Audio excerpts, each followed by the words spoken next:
What up, y'all? It's your boy, One Sir Grove, OSGOE, aka Big Grove Dog, aka Dat Nigga Grove. Yo, this is episode 83 of Casting 495 Celebrities Worldwide. Man, we've been casting it up, man. Weather's getting good. Hope that y'all are having a good day, night, somewhere in between, wherever y'all be at in the world. And yo, man, for real, thanks for checking in. Thanks for checking it out. You know, if it's your first time, if you've been here before, really do appreciate it. And, man, if you want to tune in on a regular basis to a show, i.e. podcast, that covers a wide range of topics that you wouldn't ordinarily hear elsewhere, man, this is the show for you. This might be the fucking show for you. So one of the things that I want to share with you today is we're just going to bounce around to a lot of different topics, man. So, for example, I was just thinking, man, I be watching this shit on YouTube, right, about, alien technology and stuff, right?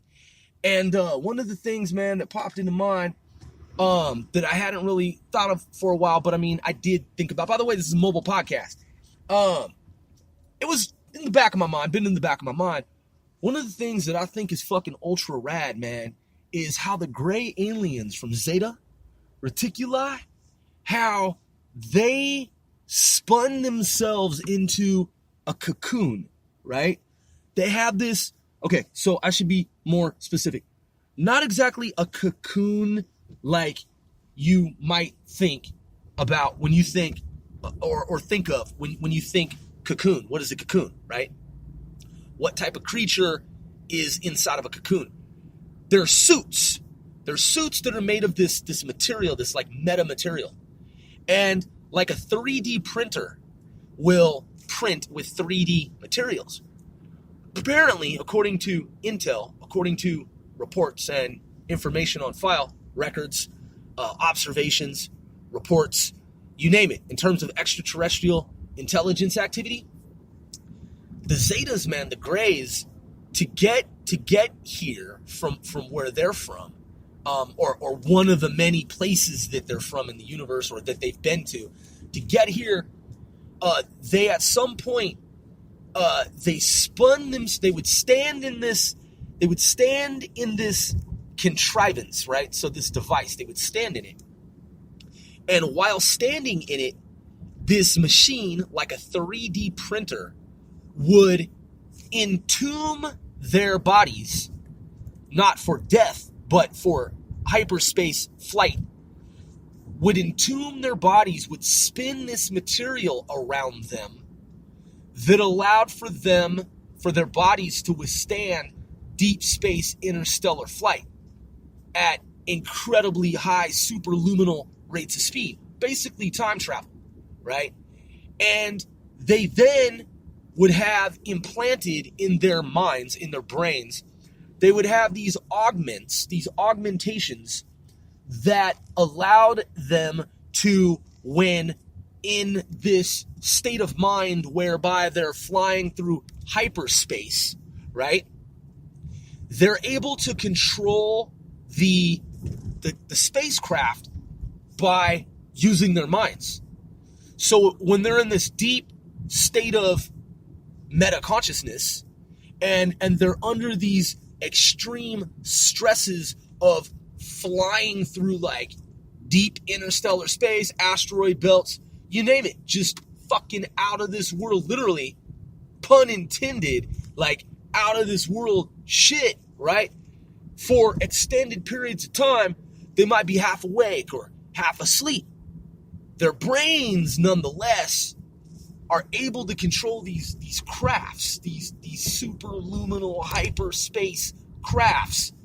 And so you can find videos on YouTube with uber compelling evidence and information that more than supports and it's not theory, the fact that these beings have done this. There are many, obviously, videos. But on this particular subject, when you look at how the Greys have navigated throughout the cosmos, this is just one particular EBE group, right? Extraterrestrial Biological Entity Group. These advanced niggas, they, their technology is how some of our technology came to be. That's what you find. That's what you learn, and that's what you come to know. A lot of people already know this. But there are videos, and there are videos on it, and it explains the scientists and names some of the scientists who working at the Pentagon, Department of Defense, different agencies, how they were coded in, clued in, keyed in on this intel by their commanders and by their bosses and their chiefs, and they were brought up to speed and briefed on the EBEs and the technologies some of the technologies that they brought to Earth with the Greys and other life forms, creatures, beings, advanced races like the Greys, because according to evidence, there are over 85 of them, and I would imagine that the number is even exponentially large. But supposedly, that Earthlings, that humans know about, there are approximately 85 now. The numbers keep changing, but it went from four distinct races to 85.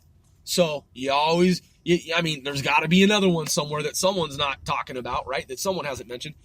And so with just the Greys alone and the technology that the Greys brought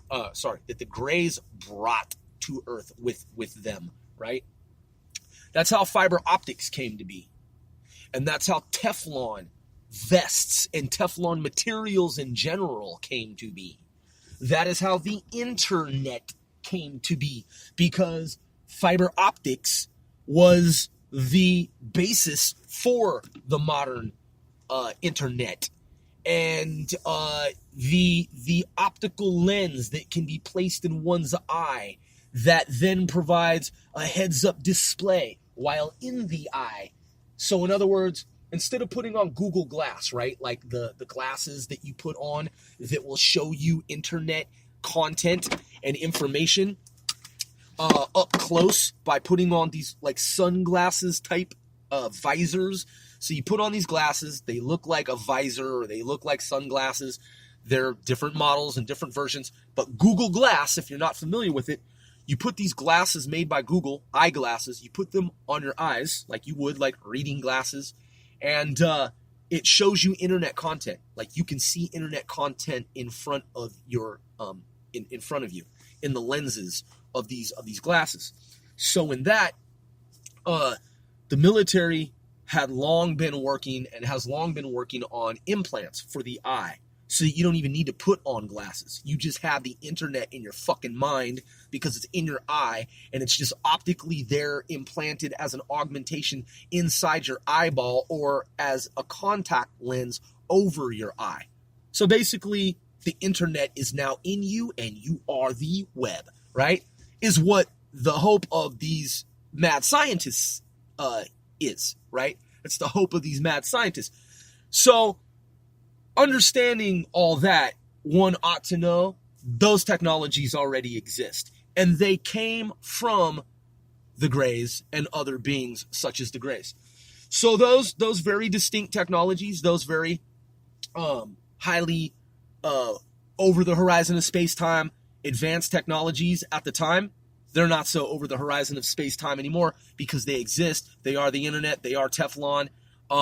They are implants and augmentations where one is webbed up and can control spacecrafts by just thinking about it. Those things exist. And optical hubs, optical networks, optical data transmission pathways. That whole nexus of technologies came to exist by way of extraterrestrial advanced technology. Now let's move on to another subject. One of the things that I would like to take a moment to talk about is hip-hop rap music. As if I've never talked about hip-hop rap music. You know, it's one of my favorite topics, man. I talk about it all the time. I mean, I also talk about rock music too. I grew up listening to a lot of rock music, man. And Mike Choi and Sen the Soul Stealer and I, we've lately, man, We've been talking about the old school, like, glam bands, in other words, glamour bands, if you've never heard that expression, hair bands, metal bands, rock bands, bands,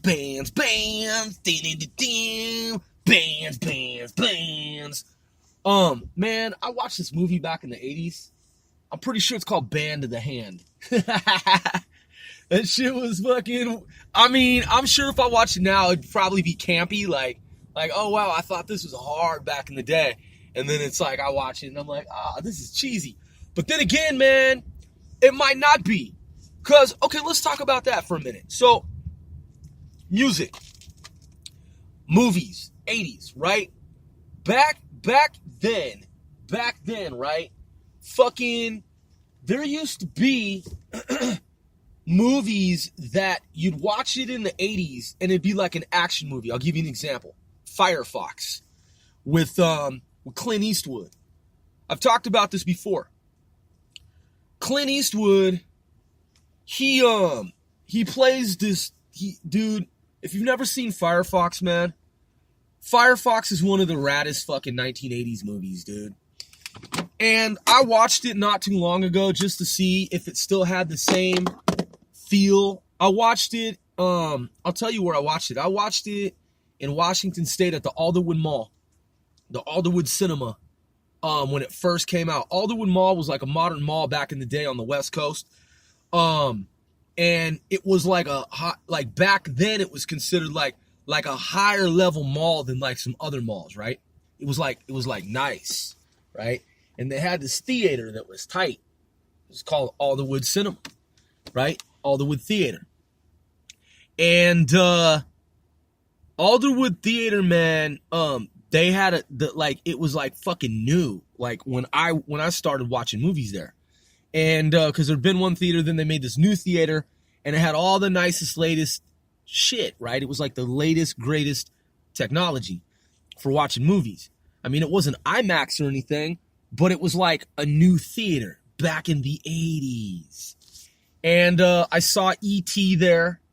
I saw lots of movies, man. And I also happened to see Firefox.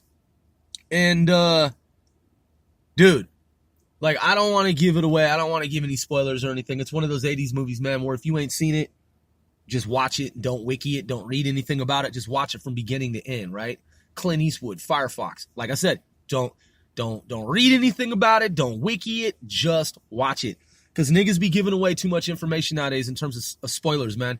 You're reading something that's supposed to be a synopsis. It's supposed to be like tagline, logline, just a little bit of information about the movie. And niggas actually be like, whoops, I just told you everything about the movie. Then you're like, I don't even want to fucking see it, right? So, Firefox, man, is an intense movie. And there's nothing funny about it. Like, it's not a jokey movie, right? It's like not jokey. It's fucking serious shit.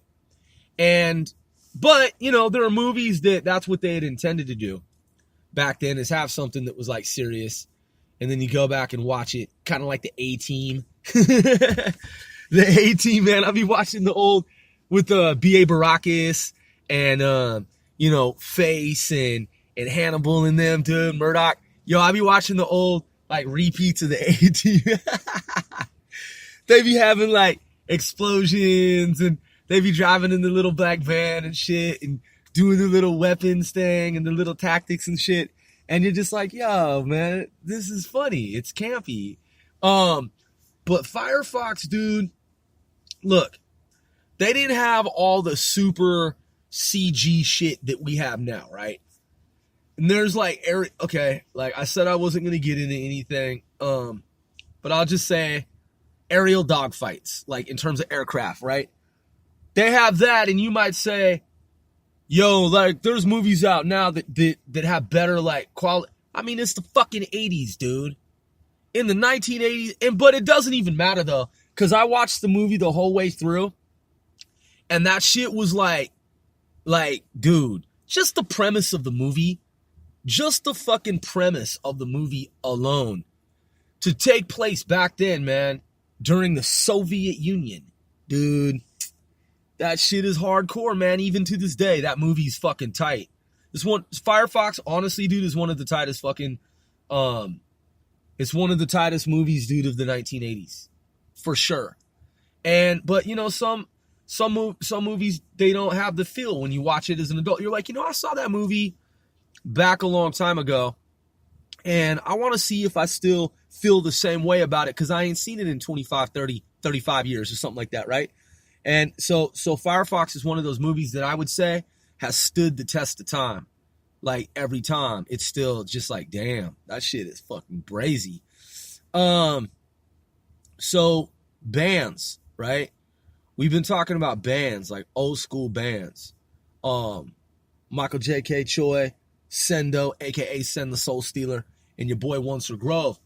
And, cause, man, we're eclectic dudes, man. We listen to, like, a lot of stuff, man. A lot of genres, a lot of things. I like P.O.D.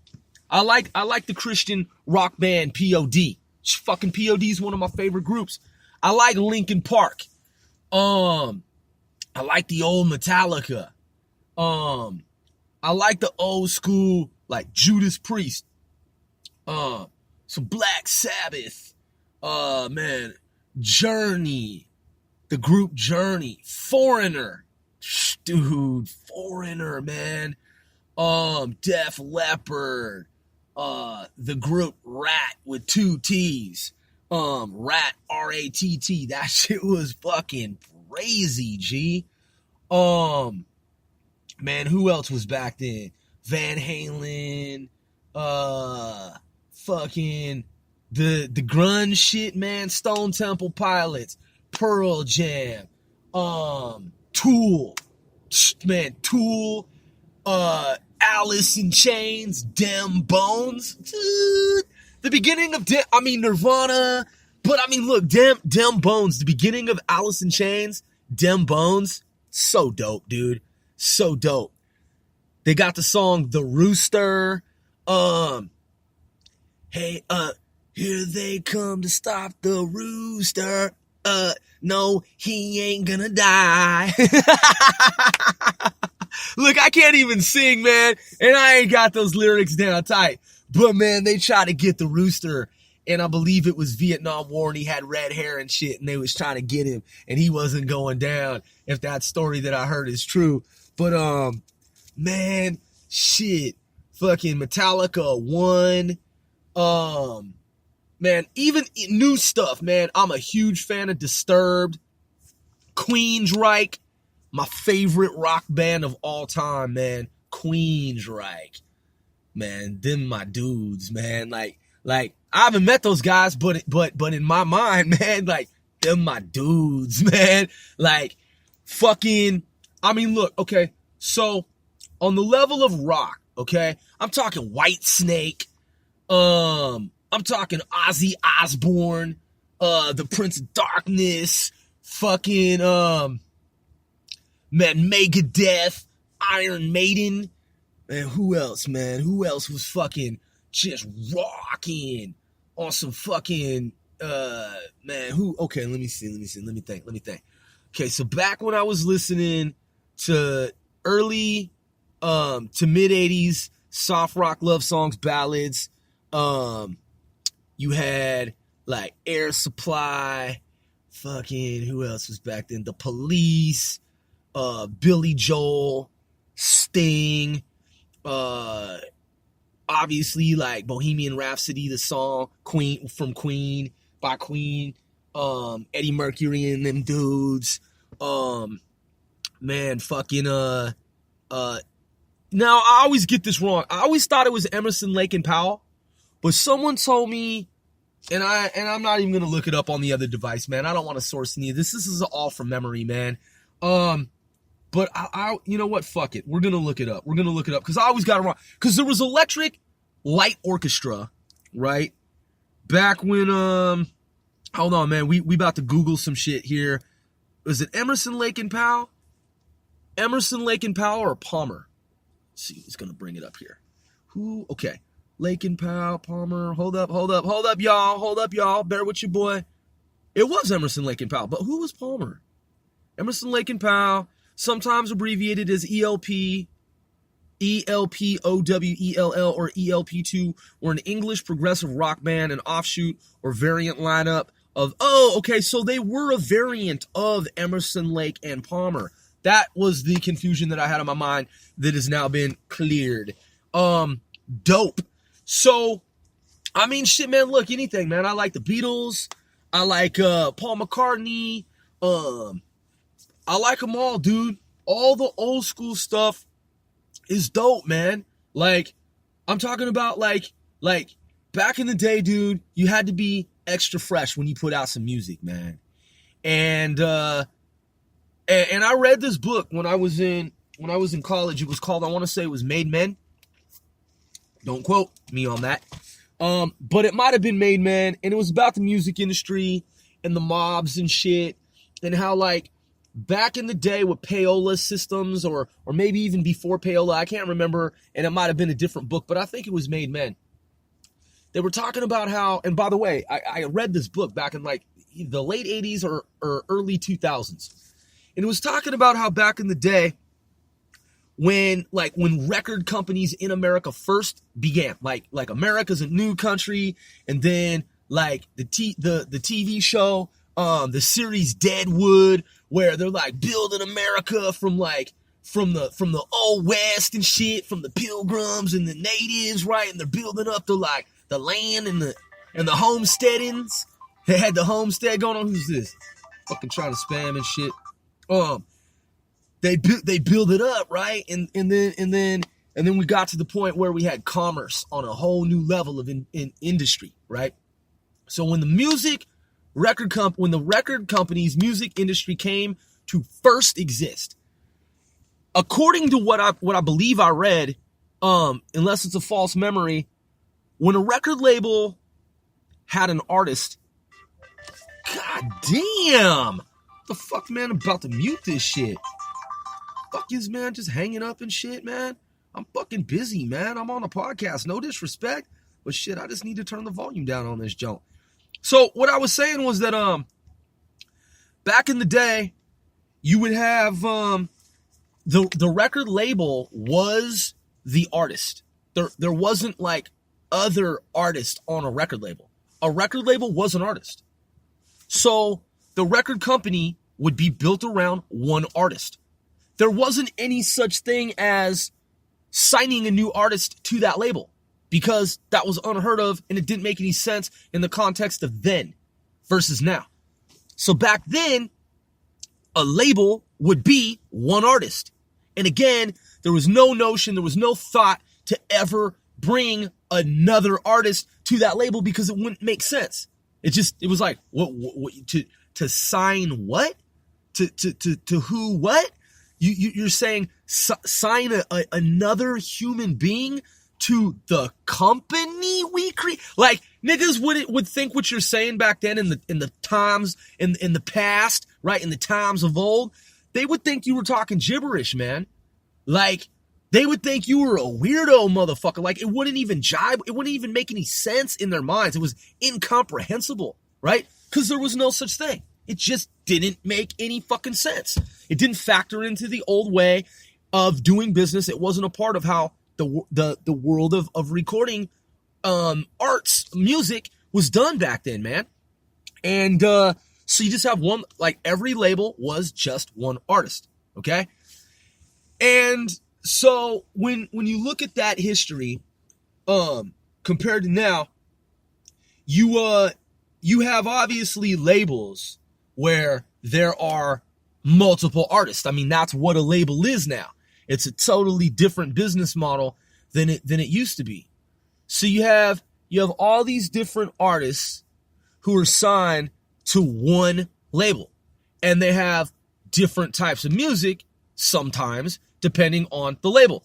So you'll have one label that has like rock, jazz, hip hop, blues, and they're like, that's all we do. We do jazz, hip hop, rock, blues, or whatever I just said, right?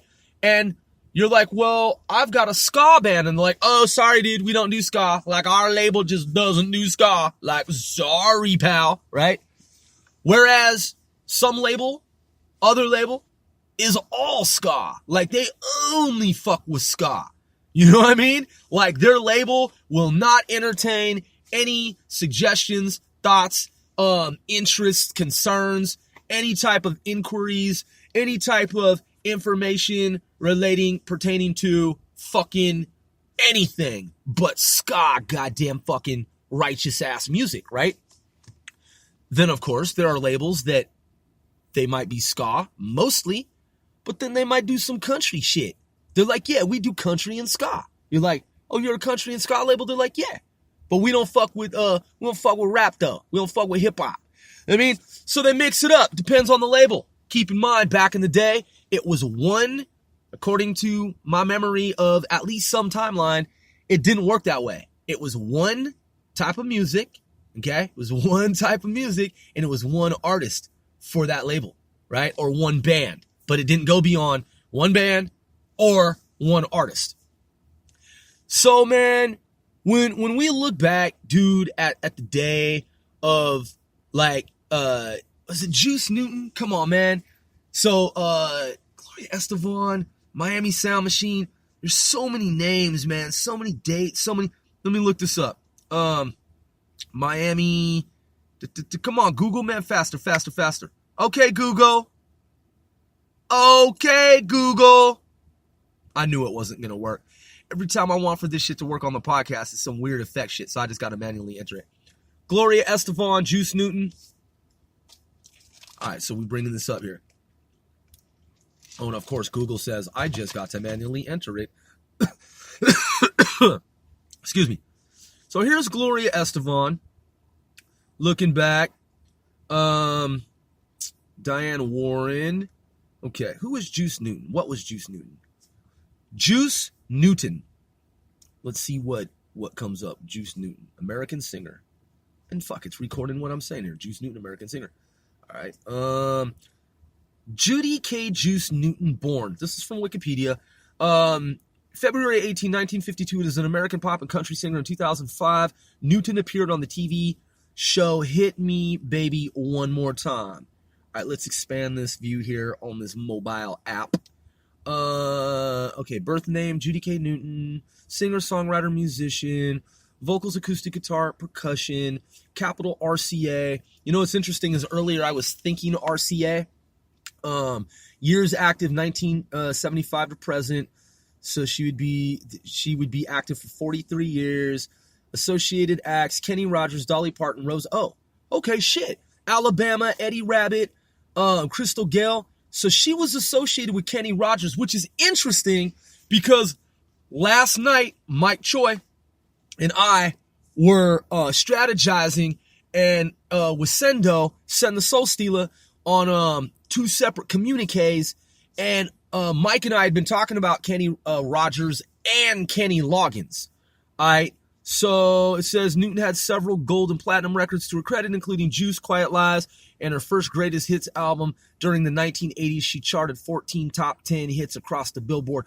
See, when I was a kid, man, I grew up listening to Juice Newton and Gloria Estefan, Miami Sound Machine, ELP. Who was the one group they had? And by the way, check out Band of the Hand from the 19. Check out the movie Band of the Hand. Look, man, if you were to talk to niggas nowadays and be like, "Hey, what's up, dog? You seen any movies lately?" And he'd be like, "Oh man, yeah, man, I saw a couple little flicks and show. What'd you see? Man, I saw the one Marvel shits and the one, flick and shit." And you'd be like, "Oh, cool. Hey, bro, you ever watch movies back in the day?" "Yeah, like what you mean?" "I'm saying like when you was young and shit." "Oh yeah, man, of course, man. Come on, bro. What you mean? Why you asking me some brazy question like that?" And of course, man, who don't watch movies, right? And you just be like this. "Oh, okay, yeah, word, of course. So you ever see the movie Band of the Hand? Watch that nigga draw a blank expression. Just like no frame of reference. Like no universe connection, like frame of knowledge of information about Band of the Hand. Ask a nigga from the 1980s. Has he ever seen the fucking movie Band of the Hand? I bet you 99% of niggas from the 1980s draw a blank and be like, Band of the Hand. Huh. Have I? What? Wait, hold on. Band of the Hand. Do I? What the? Wait, was that the? Okay. Cause look. Band of the Hand was the shit, dude. If I recall correctly, it was stupid as fuck. But it wasn't though. Like, it was stupid as fuck in the sense of now. I'm sure it's some A-Team shit. Cause I kind of remember some different, I'm looking it up right here. I haven't looked it up, man. I've been talking about it for a few years, but I've never actually looked it up. Cause you know, man, how many minutes do you have in the day to look shit up? Oh, I typed Band of the Band. This is going to be Band of the Hand. First time, man, I've looked at Band of the Hand since the 1980s. Oh, wow. All right, so here we go. Band of the Hand, 1986, drama, crime, 1 hour, 50 minutes, 89% like, oh shit, it got a 6.3. It got a 6.3 out of 10. That's not too low, man. I mean, that's not low really for IMDb, but it also depends on how many people liked it. And look, Rotten Tomatoes. Rotten Tomatoes gave it 13%. Oh, wow. An Indian Vietnam veteran, Stephen Lang. It says an Indian wait, who the fuck wrote, hold up. An Indian Vietnam veteran? An Indian Vietnam veteran. I just wanted to make sure that I was reading that correctly. Stephen Lang trains 5 street punks in the Everglades to fight vice in Miami. I mean, come on, dude. Look, it did 4.866 million USD at the box office. Music was composed by Michael Rubini. Hey, the music might be dope. I'm going to have to go back and look at the soundtrack to Band of the Hand and then do a separate podcast about the music because I don't remember the score. I don't remember the soundtrack. It was directed by Paul Michael Glaser. And let's expand this shit. All right, cast: Stephen Lang, Lauren Holly, Michael Carmine, I don't know how to pronounce that. John Cameron Mitchell, Lawrence Fish. No, this can't fucking what? No. Hold on, man. Hold the fuck on, man. Was Lawrence Fishburne, Leon Robinson, James? These are big names. What? This couldn't have been Band of the Hand. Man, the Mandela effect switching shit up. Hold the fuck up, man. This shit might have been tighter than I thought it was. But why would Rotten Tomatoes give it 13%? Band of the Hand, 1986, Rotten Tomato. Audience reviews for Band of the Hand. All right, let me see here. Starsky and Hutch star Paul Michael. Watch it now. Huh. Maybe this movie was kind of tighter than, I mean, when I watched it, it was fresh because niggas wore black. I think they wore black bandanas and they had some kind of like hand grip. Here we go. Let's go Wikipedia because this other intel ain't coming up quick enough. Actually, dude, the Band of the Hand cover that I'm looking at on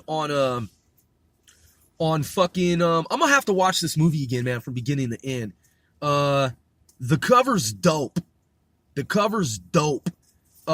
It's colorful, man, and I like it. And it reminds me of the rock band here in New York, or the band called Shinobi Ninja. That they're fucking extra specially deaf. Like, and when I say deaf, I mean like Def Jam. And I'm not saying they're signed to Def Jam, but the word deaf, they're extra deaf. Like, Shinobi Ninja is fucking fresh, yo. Like, I've been peeping Shinobi Ninja. Check them out, man. They're making waves, man. And their shit is original, dude. They ain't copying. They ain't unoriginal. They're unique. They're novel. And their shit is, they're gracing the social medias, man. Like, and the sound waves. Check them out. Shinobi Ninja. So this album cover, man, is dope. And what does Wiki say that we haven't already? Okay, is edited by Jack Hofstra, TriStar Pictures, 109 minutes. They did. Okay. So they had a budget of 8 and they only came 8.7. So round it off, say it's 9 million. And they came back at the box office with 4.8. So they lost money on it. Round that off, make that 5. So they invested 9. They came back with 5.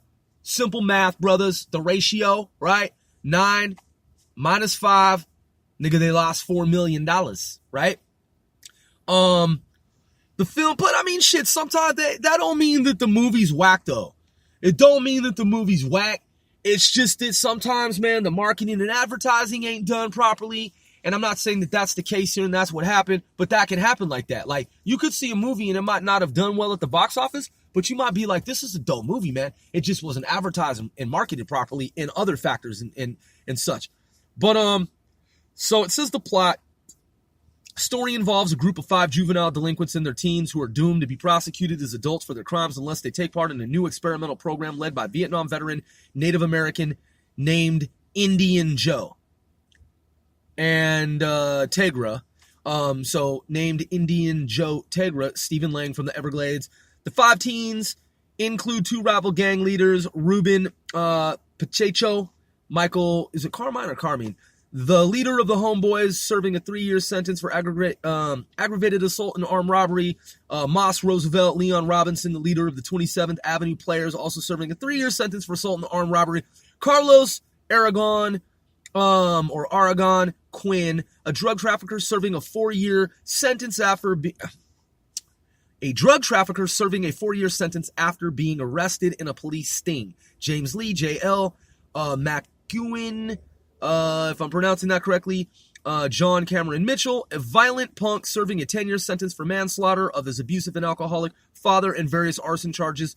Dorsey Bridger, Al Shannon, a car thief serving 3+ years for various auto theft and over 15 escape attempts from juvenile halls. Forced into the swamps, the teens must learn to survive in the dangerous swamp and how to work together.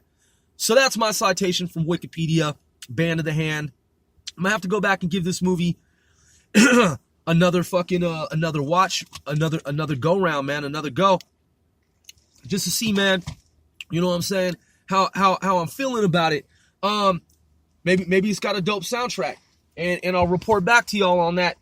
But yo, man, I mean, when you come from a household like I do, where I was raised by an uncle who had a tape, he had drawers in his living room next to his Bose home audio sound system, high fidelity. He had drawers filled with tape cassettes, because CDs didn't exist in the private sector. And I've talked about this before. My cousins and I used to sit there, man, and we just cranked the volume on the home stereo system with the big ass home speakers. And man, we used to listen to all the old shit, like the movie Labyrinth. Remember the movie Labyrinth and the soundtrack, The Labyrinth? Y'all don't know about that. Come on, man. I mean, some of y'all do, but some of these niggas now, they're just drawing blank faces and stares like, this nigga talking about Labyrinth? This nigga talking about Band of the Hand?